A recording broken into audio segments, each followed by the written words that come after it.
So'nggi vaqtlarda O'zbekiston Respublikasi fuqarolarining telefon raqamlariga noma'lum xorijiy raqamlardan shubhali qo'ng'iroqlar bo'lish holati ko'p kuzatilmoqda.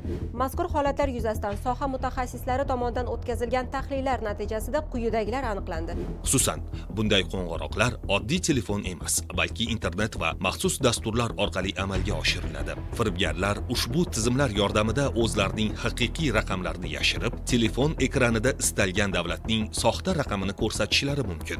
Ular qo'ng'iroqni internet orqali yuborib, raqamni avvaldan soxtalashtirib qo'yganliklari sababli mobil kompaniyalar tizimida bu qo'ng'iroqni kim va qayerdan amalga oshirganligini aniqlash mushkul. Bunday raqamlar xususida maxsus bazalarda hech qanday ma'lumot bo'lmaydi. Bu esa ularning aslida SIM karta emasligini, balki qo'ng'iroq paytida soxtalashtirilgan va vaqtinchalik raqamlar ekanligini anglatadi. Ta'kidlash joizki, shubhali qo'ng'iroqlar abonentlar uchun quyidagi xavflarni yuzaga keltiradi. Bunday xorijiy raqamlarga qo'ng'iroq qilish telefon balansidagi mablag'ning yechib olinishiga sabab bo'ladi.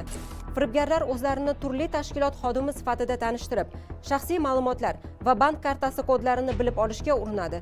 Go'shakni ko'tarish raqamingizning faol ekanini bildiradi va natijada sizga bo'ladigan firibgarlik hujumlari soni keskin ortadi. Sizning ovozingiz yozib olinib, keyinchalik sun'iy intellekt yordamida soxtalashtirish orqali yaqinlaringizni aldash uchun ishlatilishi mumkin.